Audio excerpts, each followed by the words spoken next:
আমি ব্লক করেছি? আমার কি দোষ যে আমাকে ইনভাইট করেছিল, আমি হায়াতে গিয়ে ওনার সাথে ছবি তুলেছি, সেটা দোষ?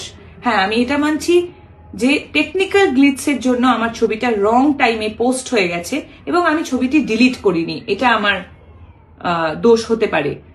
কিন্তু আমাকে নিয়ে যেভাবে নোংরামি আপনারা করছেন, আমি একজন নারী, একজন মহিলা, বাংলা ফিল্ম ইন্ডাস্ট্রিতে কাজ করি বলে আমাকে কি অ্যাটাক করছেন? আমার কিসের দোষ? একটা পলিটিক্যাল অ্যাঙ্গেল দিয়ে দেওয়া হচ্ছে, নানান রকম পলিটিক্যাল নেতারা আমার ছবি নিয়ে প্রেস কনফারেন্স করছেন, নানান রকম জার্নালিস্টরা হয়তো তাদেরকে আমি কখনো সময় দিতে পারিনি বলে রাগ একদম উপড়ে দিচ্ছেন যে টিএমসি এমএলএ রাজ চক্রবর্তীর বউ, অমুকের এক্স গার্লফ্রেন্ড। 2026 আসতে যাচ্ছে, একজন মহিলা হয়ে আরেকজন মহিলাকে আপনি এইভাবে সম্বোধন দিচ্ছেন? এই সমাজে আমরা বাস করছি? বাহ, আপনারা আমার সাথে ঠিক করলেন তো।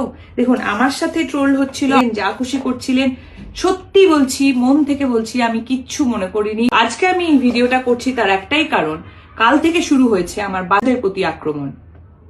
দুটো ছোট ছোট বাচ্চা, তাকে বলা হচ্ছে, আমার কাছে মেল আছে এবং নানান রকম প্রমাণ আছে যেখানে বলা হচ্ছে ওই দুটো বাচ্চাকে দেওয়া হবে। আমি একজন মা হিসেবে তো সেটা মেনে নেব না, কোনোভাবেই মেনে নেব না।